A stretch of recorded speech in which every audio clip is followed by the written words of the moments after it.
Portland City Council. Before we take roll and gavel ourselves in, just a few standard protocol, standard announcements.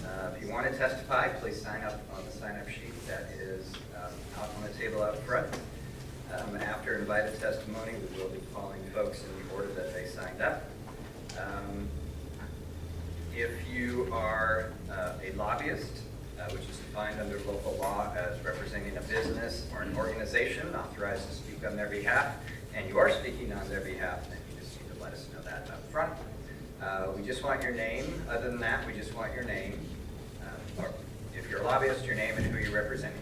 If you're not a lobbyist, then you just give us your name, first and last name. We do not want your address. We do not want your cell phone number. We do not want anything but your name. The 3 minutes for public testimony, there's a clock in front of that hunk of wood. It'll count down from 3 minutes. There's no hooting, there's no hollering, there's no clapping, there's no burping. If you like something and you feel the need to express yourself, you can do this. And if you don't like something, you can express yourself with that. So with that, Sue, how are you? I'm just fine. Have you been out and about this afternoon? I've been kind of tied up in the office. You've been occupied in the office? The workload. Could you please call the roll? Leonard. Fritz. Here. Fish. Here. Salzman.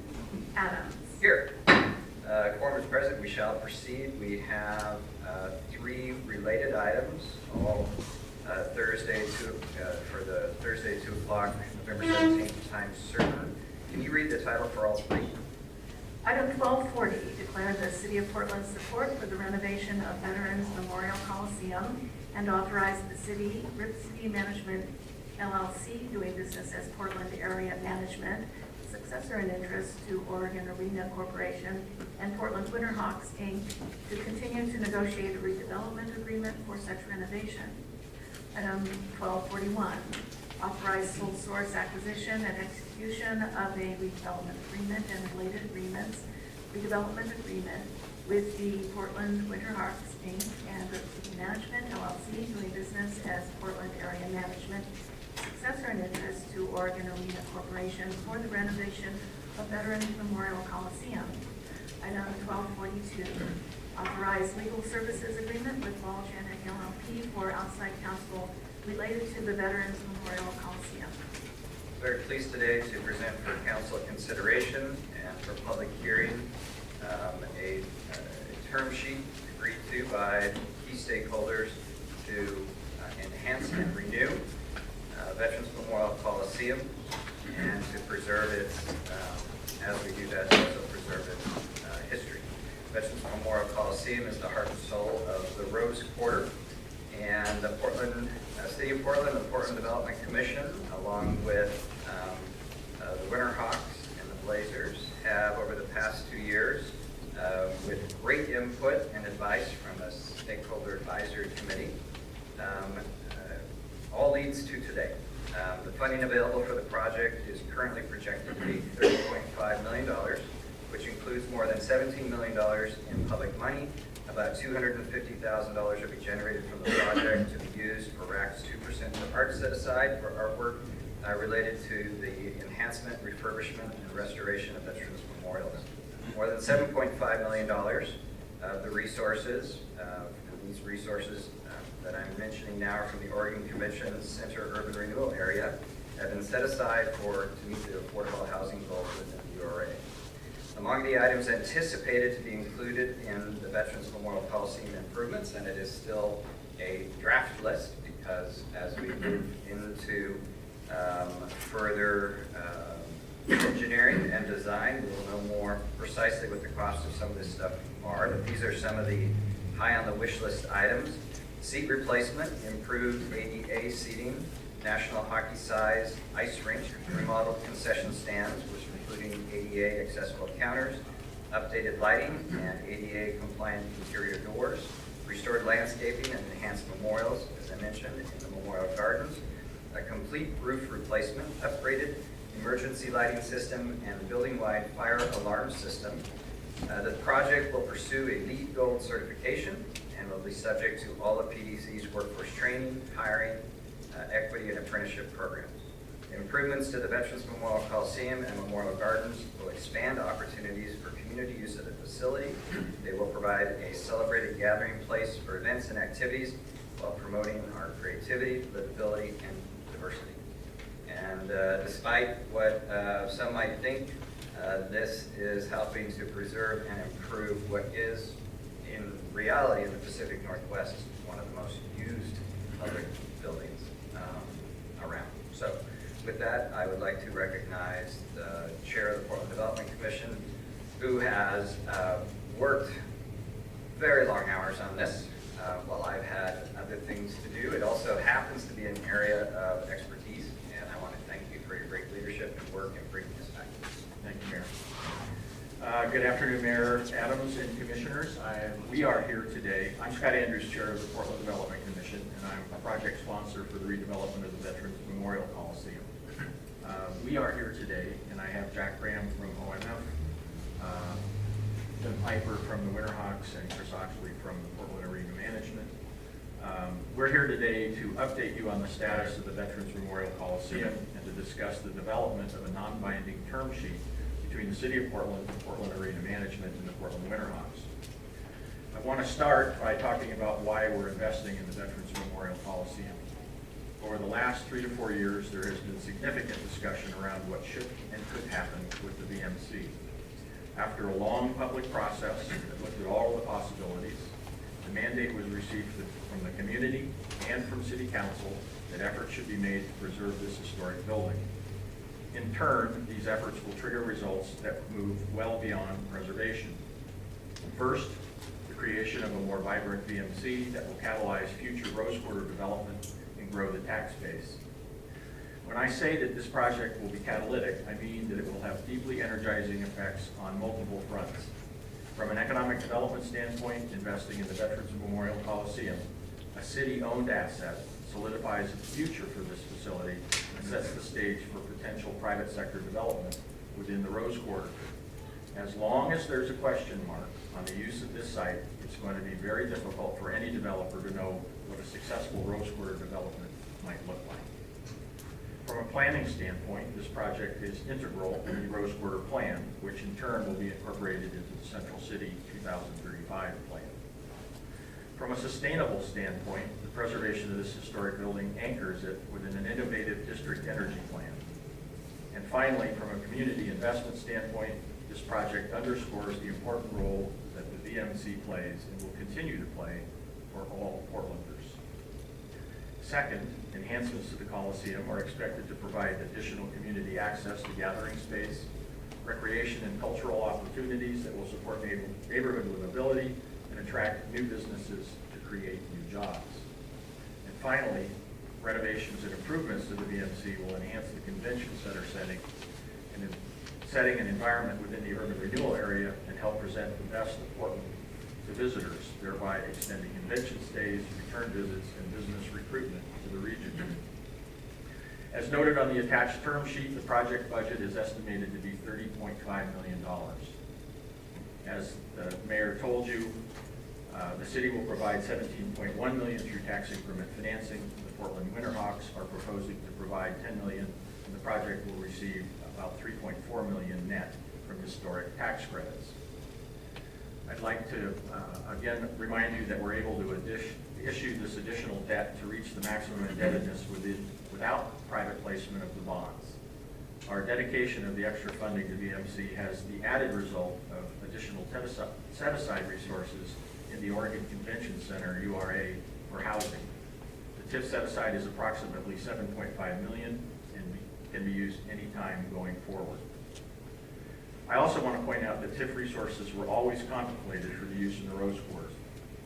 At this point, other remaining OCC funding is focused on the rest of the Urban Renewal District for business development.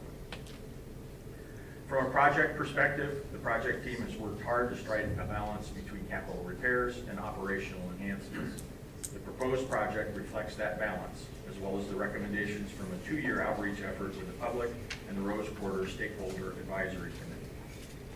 Exhibit A in the term sheet provides a summary of the anticipated improvements, and the mayor summarized those. We have a signed architect and engineering contract in place, and the design team is hard at work on schematic design documents. The Rose Quarter Advisory Committee and general public will review the schematic design progress at a meeting scheduled for Wednesday, November 30th. Once the schematic design drawings are complete, we plan to present the project to the Portland Commission on Disability for ADA and Disabilities Review. OMF will convene a subcommittee on ADA for this review with options for follow-up as the design continues. In addition to an improved and enhanced Coliseum, this project will result in a significant revamp of the Veterans Memorial Garden. From the outset of this project, the team has worked to ensure that the memorial aspect of the Veterans Memorial Coliseum remain front and center. There's been extensive involvement and input from local veterans groups. The Regional Arts and Cultural Council 2% for Art will be utilized on the memorial aspects of the building, and we had early participation from the RAC in helping to formulate the vision for the Memorial Gardens Enhancement Project. The VMC plays a significant role in the local community. It currently serves more than 400,000 visitors per year, and we anticipate that number will increase with the upgrades to the multifunctional meeting rooms, our community skating program, and the retention of a vital community gathering place with increased efficiency and operational flexibility. When construction commences, the project will use PDC's aggressive MWESB contracting, workforce training, and hiring and prevailing wage policies. These policies will guide our work in both the design and the construction of the project. And in addition, the project will pursue a LEED Gold rating. On a parallel sustainability track, the Shared Thermal Energy System RFQ winning team, Corex and McKinstry, is currently involved in exploring the next steps in the implementation of an eco-district strategy for the Rose Quarter. We're close to signing an MOU on this effort. Before I turn this over to Jack, I want to note that we intend to bring a sole source exemption to City Council in the next few weeks that would enable Portland Regional Management to hold the construction contract. We believe PAM is uniquely qualified to manage this effort since they're the exclusive operator of the VMC, have experience doing this work, will do the project management without collecting a fee, will have the deep familiarity with the building and its operations, and have the ability to deliver a large portion of the project improvements under a vendor direct delivery, which is lower cost than having a general contractor do it. With that, I'd like to turn it over to Jack. Thank you, Scott. Good afternoon, Mayor and City Commissioners. I'm Jack Graham. I am the Chief Administrative Officer and Director of the Office of Management and Finance. I would like to make some very brief comments regarding the term sheet that you have before you today for your consideration. First, overall, I believe that this project benefits the City of Portland. The Veteran Memorial Coliseum is a major city-owned facility that will receive over $30 million in investment from private and tax increment financing.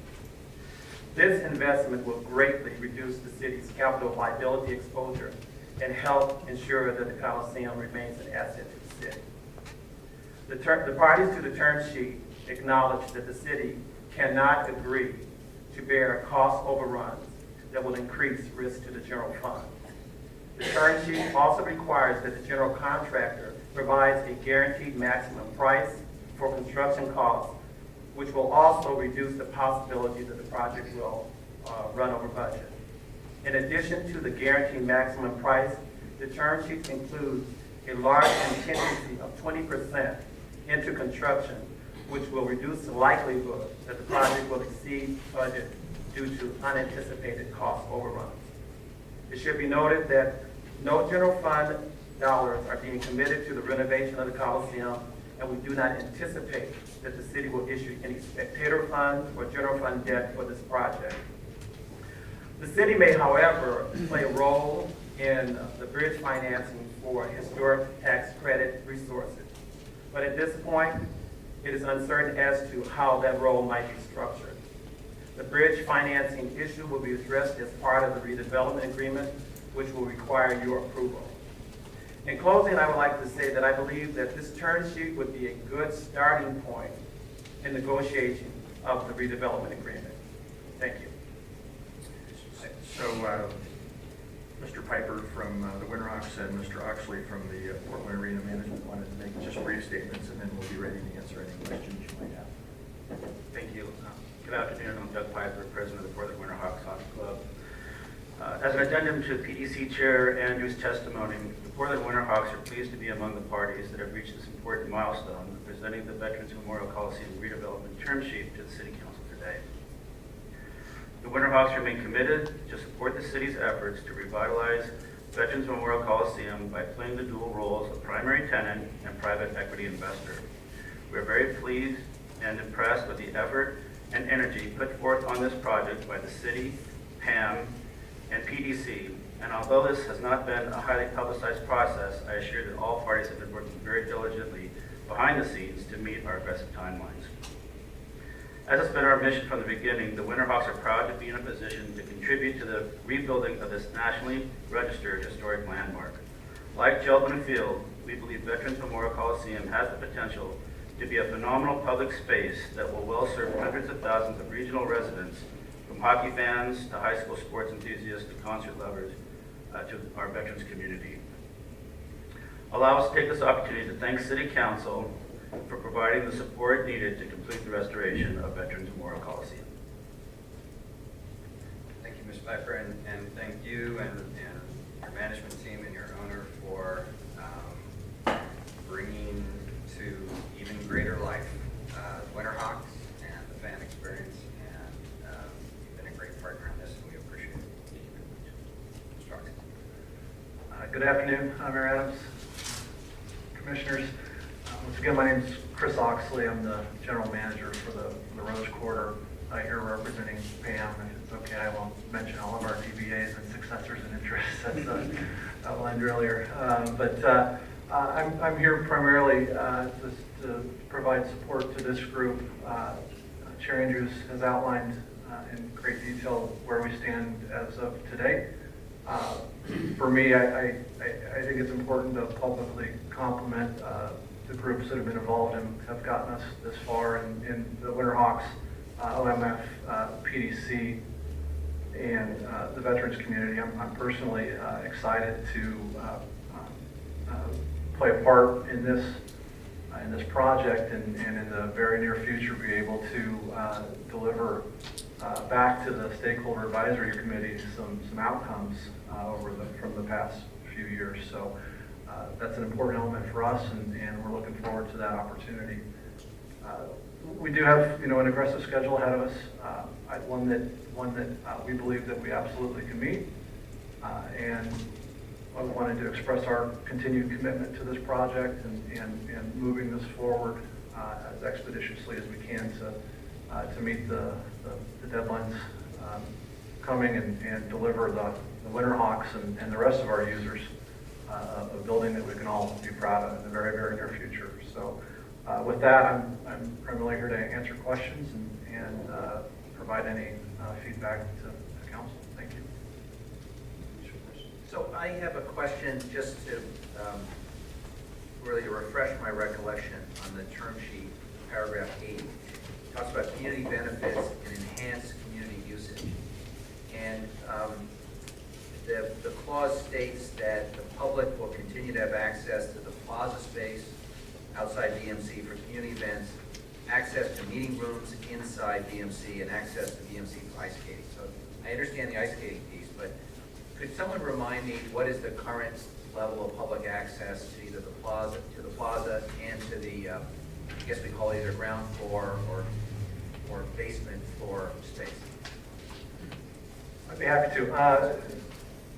Specific to the plaza, which sees significant community use, I don't think there's a weekend that goes by throughout the summer that isn't active and alive. Just going back through probably this last summer, it hosted Fight for Diabetes Walk, the Down Syndrome Buddy Walk, Stroll-a-thon for Reds was another one. March of Dimes Walk has been there for as long as I've been there, and that's starting to be quite some time. Making Strides for Breast Cancer Walk, Girl Scout Bridging Walk. I mean, the uses for that space are significant, and we'd like to create more opportunity. A lot of those happen particularly in the summer. We'd like to see some additional opportunities throughout the year for use of that space. As it relates to the Coliseum itself, we've got, I think, a thriving high school hockey program going on already, much like what the Hawks are doing at their skating facility whenever there's ice available. We've got hockey teams using it as much as we possibly can. We want to expand those opportunities, particularly in the daytime. This last year, the Coliseum was used for the first time by the Cascade Aids, and had a wonderful, amazing event that really brought the Coliseum to life. I think for us, it's just creating an environment within the Coliseum through this project to re-legitimize the space in some form and fashion with regards to the public. And if we can get it to a level in which we can all be very, very proud of, that I think it's going to open up more opportunity for people to see it as a vibrant, usable, and open space. So if I could there, just two follow-ups. On the, I've been to some events inside the Coliseum that had to do with high school sports and high school graduation. Does the reconfiguration that's being contemplated here allow for those events to continue? I know they do high school dance competitions, other sporting events, and then Portland Public Schools does its graduations there. Would that still be accessible? Absolutely. Tom Welter and OSAA has been a long-term partner and user of the facility. OSAA Wrestling Tournament is a wonderful event for us that brings people from all over the state and brings a lot of folks to Portland. Their dance and drill competition, their cheerleading competition. We'll do 9 to 10 straight days of high school graduations in June. Absolutely. The only difference is that now the seats will be a little more comfortable. Seats will be a little bit more comfortable, and we like to think the entirety of the building will be something that's a little more accessible. But those are my philosophy going into this, and quite frankly, I've been trying to drive this home from day one, is that we do no harm, particularly to the users that have been consistent and loyal to the building for as long as I can remember. We wouldn't want to do anything that compromises that. And Chris, could you remind me, how do we permit, how does the space in front of the Veterans Memorial Coliseum get permitted? I'm talking about the plaza area, partially covered, but the area in front facing north. There's a program in place through OMF that they can request use of that space at no fee. And that's something that we would continue. Generally, they're going to be responsible for their direct costs involved of utilizing the space. The same can be said for the exhibit halls and the meeting rooms, and we've continued to make those available. That right, when we renamed it, we had the ceremony there, and I've never stood looking out from the Coliseum before because I'm always focused on getting inside, and it was really beautiful. That's a wonderful space. I'm really glad to hear that's available. My only question is there going to be a dedicated office space for the veterans inside the Coliseum? It's been contemplated as more of a meeting space, an available meeting space. Those meeting rooms in the Coliseum have always been available to the veterans. We'd like to create, once again, a better environment for them as well, to have the desire to have more meetings and opportunities to commune within the Coliseum. It's one of the conversations being had as it relates to the meeting rooms, that we can dedicate something that is advantageous for them from size and accessibility within the building. Yeah, that would be something that I'd like to see, is some kind, whether it's a service center to help veterans get service, or something that's open 5 at least, or 7 days a week, that's would be really nice. Understood. Thank you, gentlemen. I'm going to save Mr. Stacy to the last, because we have 4 chairs. You may return to your seats. Thank you. But the next 4, please come forward. If we could have Brian Libby, Judith Mowry, Joseph Reedy, and Stuart Hammond.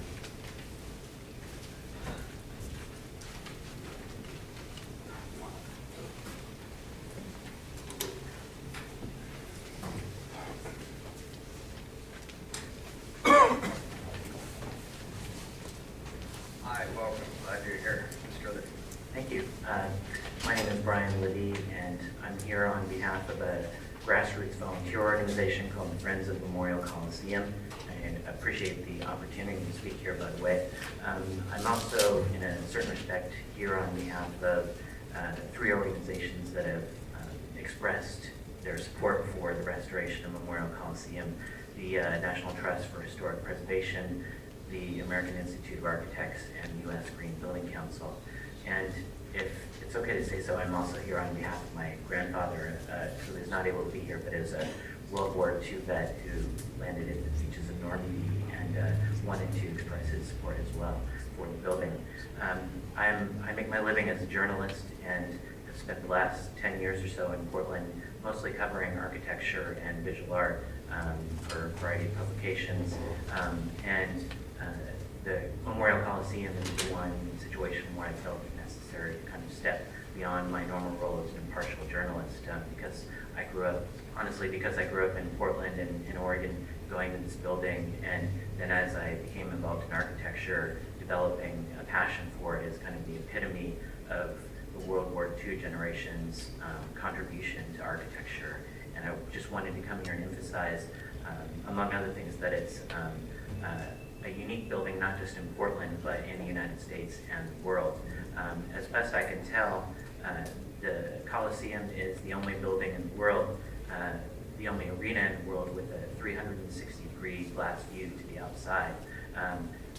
It is also a veterans memorial, of course, but from my architectural perspective, I wanted to express the idea that the entire building is not just the Veterans Memorial, is a tribute to veterans, and that the design of it expresses the kind of openness that is supposed to symbolize hope after World War II. And that's why it's more than a basketball arena, and it's more than a concert hall. Even though there's great, as a lot of these good people have talked about, there is great economic reasons and a lot of substantial reasons in a more bona fide economic way to restore the building. But I guess my perspective here is to maybe emphasize a kind of broader cultural idea that great cities preserve and protect their greatest cultural treasures, whether it's a painting or a park or a piece of architecture. And when they don't, it becomes a kind of unfortunate black mark, be it Penn Station in New York City or any number of other cases. And so this restoration of the building, in my mind, is an expression of Portland's values in a variety of ways. Economically, yes, again, but also culturally. So obviously there's a lot of work to be done in the Rose Quarter, and it's not a frivolous thing to spend an amount like $30 million, but I just would like to humbly thank the Commission, thank the Council for what they've done so far to shepherd the building and really encourage the idea that its restoration, on top of all the economic and sustainable reasons, is also an expression of Portland's values as a pioneering city that finds a way to do things the right way. So thank you. Thank you very much. Ryan, thank you so much for your work bringing to my education the importance of the Coliseum. And would you please say a personal thank you to your grandfather? I wouldn't be alive if it wasn't for what he invested in me. Thank you. Here, here. Ms. Mowry. Thank you. Hello, Commissioners. Mayor, my name is Judith Mowry, and I work with the Office of Neighborhood Development. And I was asked to come and just talk about a conversation that we've been having for the past 2 years that I've had the pleasure and honor of facilitating between the Elliott Neighborhood Association and PAM. It began as a conversation about a potential good neighbor agreement between the Elliott Neighborhood Association and PAM, looking at issues like litter, parking, and really kind of the impacts from laser games mostly. Over the last 2 years, we've expanded the conversation to really start talking about it as a partnership agreement. There's so much going on there. It's the interest of the Elliott Neighborhood Association. The interest and sometimes the anxiety is there's so much going on there, and they fear sometimes that it's going to be forgotten that it's the neighborhood. And but we've kind of gone from issues of litter and parking into conversations about connectivity, sustainability, parking and livability, mitigating the impacts on livability, but more than that, enhancing the opportunities to enhance the livability.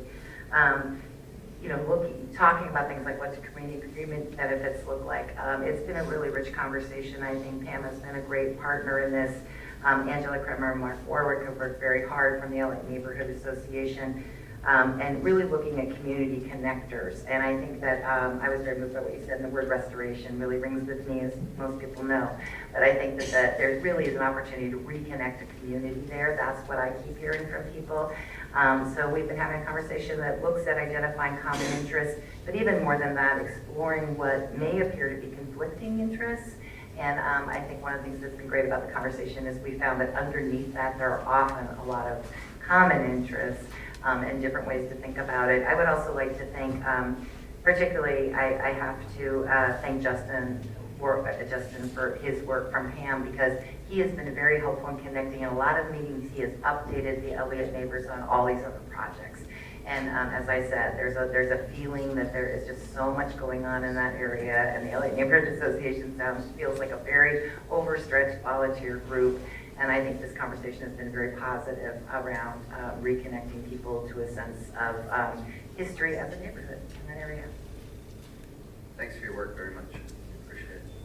And Mr. Reedy, I want to, before you start, I just want to remind folks that the Stakeholder Advisory Committee has worked tirelessly going through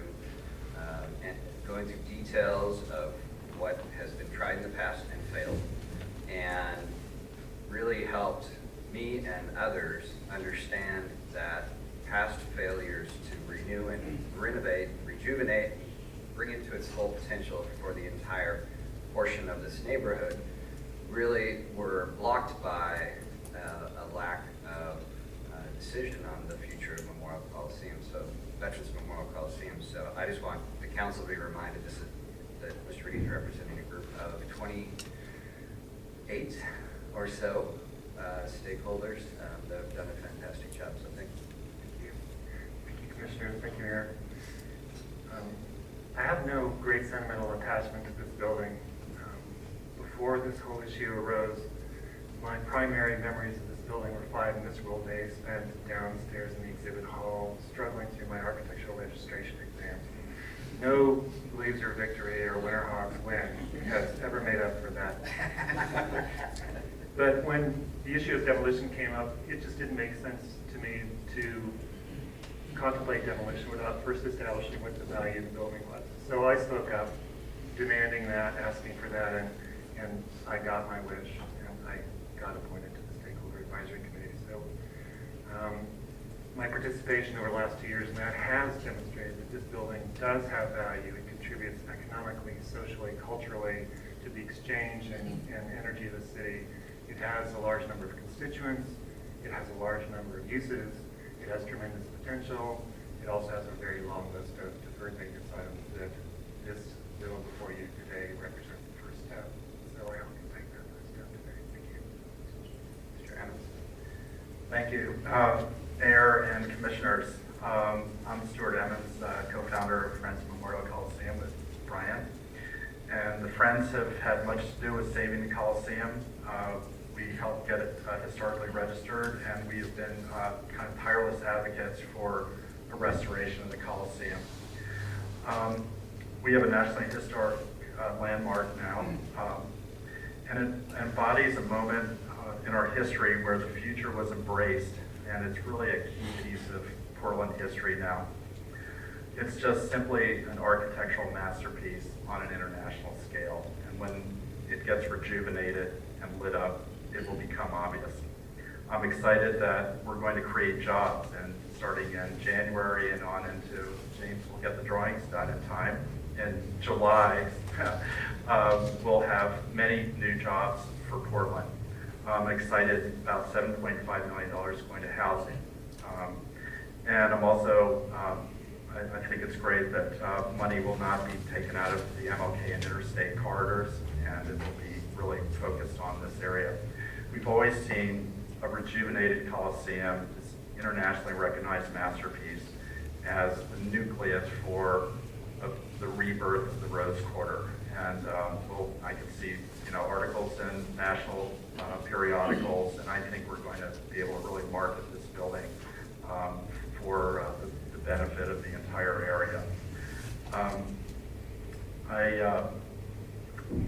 I hope when my son graduates in June, they open the curtain up, because when the curtain is open in this arena, it is one of the top arenas I've ever been in. It is just extraordinary. The daylight coming in and just the form of the bowl. The concourse has the best view of downtown Portland, and it is a great event space. So I hope Mayor and Commissioners, we can do the parties in the rejuvenated Memorial Coliseum, because it's really a great place to gather our community. And then third thing, let's see, the third thing. Yay. The third thing, I remember my third.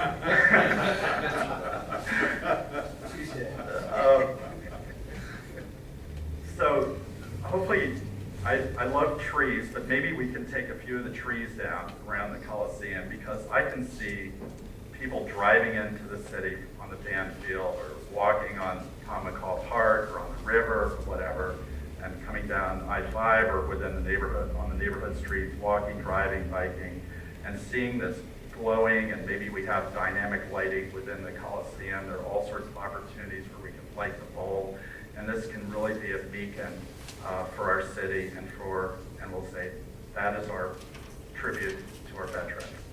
Thank you. Thank you all very much.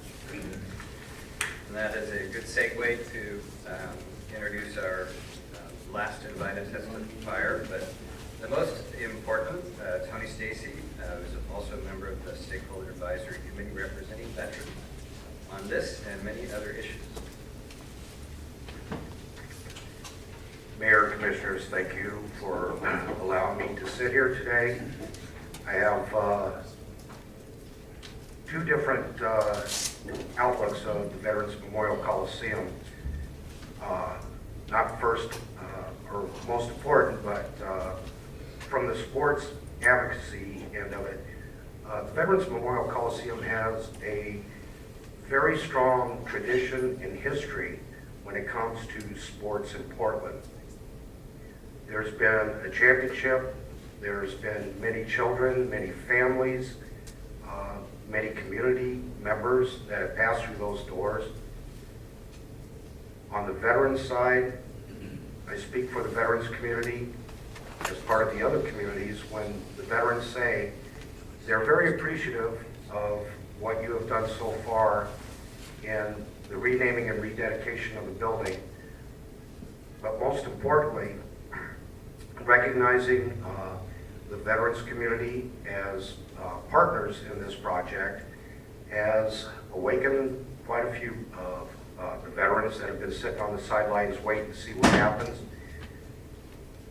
Because of the Portland Winterhawks, AEG, the Portland Trailblazers, and most importantly, the Portland Development Commission, I have seen a paradigm shift on the thinking of how veterans look at the Veterans Memorial Coliseum. When we discussed it 2 years ago, the veterans community thought that this project was going to go forward. Now it has. We're looking forward to being a financial partner as far as the Veterans Memorial Gardens. We have commitments from members of our veterans community for monies that will be put in for the refurbishing, refit of the Memorial Gardens. And we have some ideas of some events and projects that can take place at the Veterans Memorial Coliseum that will help fund the continual use of the Memorial Gardens and the Veterans Memorial Coliseum. There's been a lot of hard work that has been done. I'd like to thank all the staff from the mayor and the commissioner's offices. I'd like to thank the staff from PDC, particularly Kevin Brake, who is always taking my phone calls and emails. And I'd like to thank the staff of AEG and the Winterhawks who have opened their doors and invited the veterans community in to participate in their events. This is a historical day for many.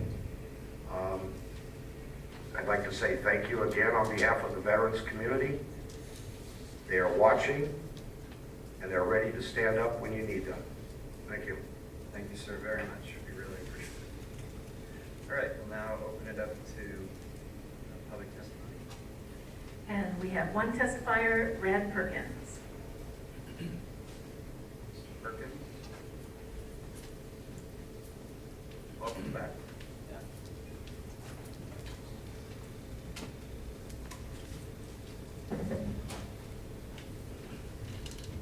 Okay.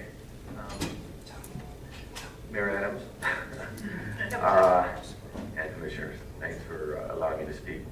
I am part of the panel having to do with Skulls Trail for its improvement and vision, but also I'm part of the Urban Renewal Area Committee for OCC, Oregon Convention Center. It seems like this is going to pass, and I don't want to cause any rain on the parade here, but I just hope that this building is as successful as possible. There are a few questions that I have regarding issues of cost versus return on investment.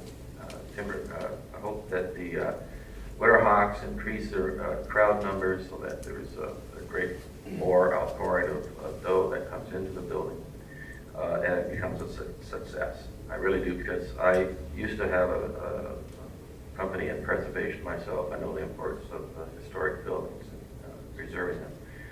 But I just wish that our URAC committee had more participation in this, because we would have the opportunity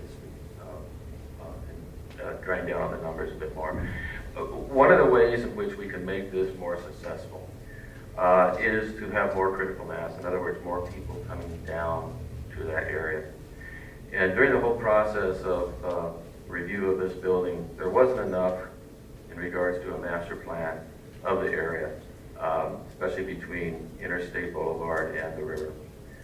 And being on the Sullivan Gulch Corridor Trail Committee, and also the fact that the Willamette Greenway people have received money for that improvement as well, it's logical to say that there will be a great need to plan inside that area for both bicycles and new rail. If we're going to have any connection to the river, we've got to move the old tracks, Union Pacific tracks, over and include a possible station for commuter rail to Vancouver, Washington.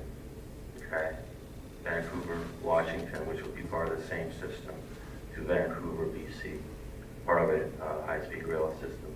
So we really need to look at the possibilities of improving the infrastructure, increasing the possibility of a great hub down there that's already begun with streetcar and light rail, and the bikeways, hopefully. That it could be a dynamite location, bring in tens of thousands of people per day, every day of the year, and become a tourism and transportation center for the whole region. And I hope that we are able to delegate some money for that purpose.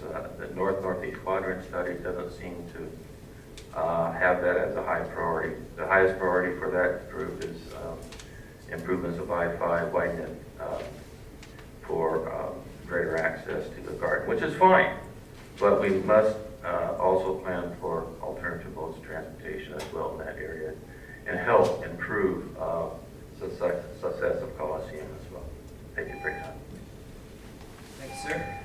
All right, unless there are additional council questions, Sue, would you please start calling votes? On the resolution number item 1240, Leonard. I have appreciated the work Mayor Adams has conducted in facilitating the place that we are at, and I think that the project as presented is sound and makes sense. Just for the record, I want to make clear that for me, Memorial Hall, I grew up in Inner Northeast Portland. I went to my first concert at the Memorial Coliseum. I graduated with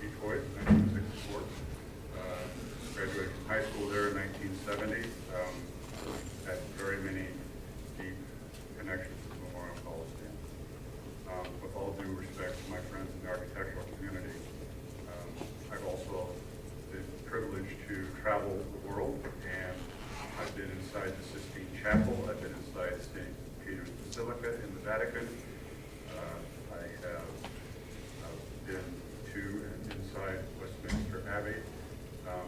Those are truly architectural masterpieces. In my humble view, the Coliseum is not an architectural masterpiece. It certainly is a building that is where it's at, and we need to accept that it is where it's at, and it needs to be used to its highest and fullest potential. And my vote today is for that reason, not that I consider it an example of the highest and best architecture. In many ways, I have said in many venues since I've been here, I think in some ways it does a disservice as a memorial to veterans. I was there when the Coliseum opened. It's hard to find the memorial. I would have preferred to have a design when the memorial was out, more open to the public, so people could look at it and see it for what it is. The example I've always used is if you took somebody such as my grandchild, who is 12 years old, and sitting in front of the Coliseum and asked him, what does that represent? And he'd say, well, that's where we go see the Winterhawks run, or that's where the Blazers used to play. Not that it's a memorial to veterans. So I don't mean to diminish the action that we're taking today, but I do feel compelled, for as long as I've been in this debate, and for as hard as I tried to make sure that that site was used for its highest and best use, which with all due respect to all the partners, I don't think happens today. But that's a battle that happened and didn't succeed at. But I do think that given that we have the Coliseum, and it is what it is, it requires to have the investments made that are being made, and it needs to be used in a way that maximizes the utility for Portlanders to interact within it. As I said, my grandson and I do go to Winterhawks games. I enjoy going to the Coliseum to watch the games. I really like going and watching them in the Rose Garden.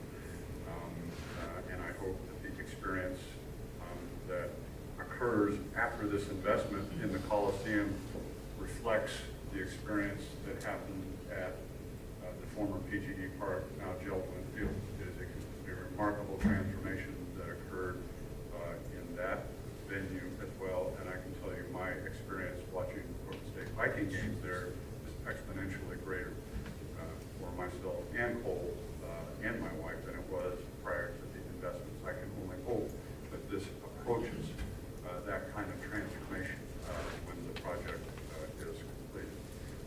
So it is out of respect to the work that the mayor's done with what it is that we have to work with that I am pleased to be able to support this resolution. Prince. Beauty is in the eye of the beholder, and I actually do, having come from a European country with those great historic landmarks, it's a different kind, but I think it's really beautiful.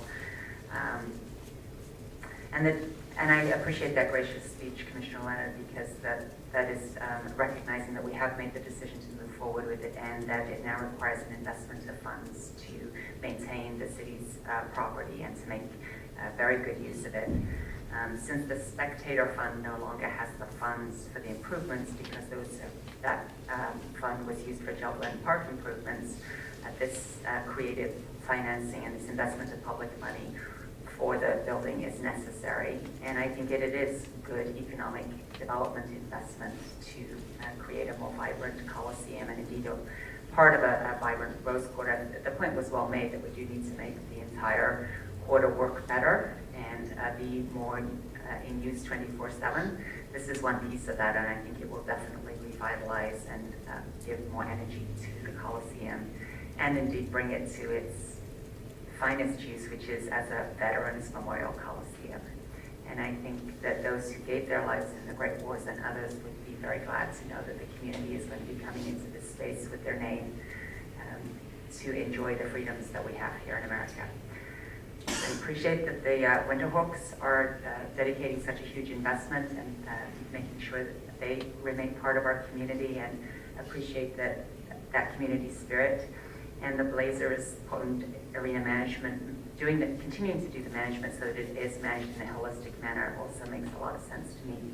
I appreciate that the 2% for art will be dedicated to enhancing the Coliseum and the Veterans Memorial, etc. And I also appreciate the renewed commitment to work with the Elliott Neighborhood Association. That was a very commendable and different part of today's discussion that I don't remember having heard in many other projects at this stage, that there's been such an urge to reach out to the neighborhood and recognize that this building sits in a neighborhood which has experienced a lot of changes over the last 100 years. So thank you, Mayor Adams, for leading this. This has been a challenging balance between a lot of community involvement and then your leadership in saying which way to move forward. Chair Andrews, thank you so much for your leadership on this, and your expertise shines in this.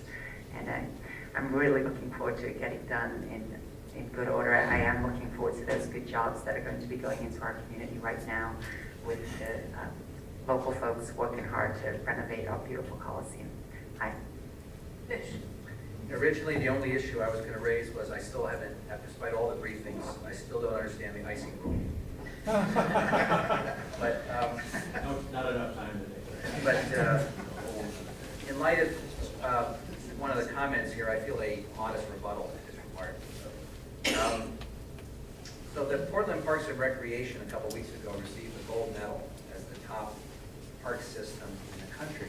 And it was an award which recognized 160 years of investment in public spaces. And as we all know, the first public spaces that the city acquired were acquired from two gentlemen named Lounsdale and Chapman in 1852. And 160 years later, we have a system that's the envy of the country. And it's been because primarily Portland residents have been willing to invest in great public spaces.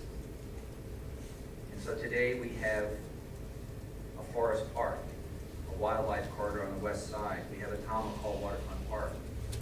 We have a Pittock Mansion, which we didn't build, but we now have the privilege of maintaining. So we have a tradition of investing in great public spaces for the benefit of our community.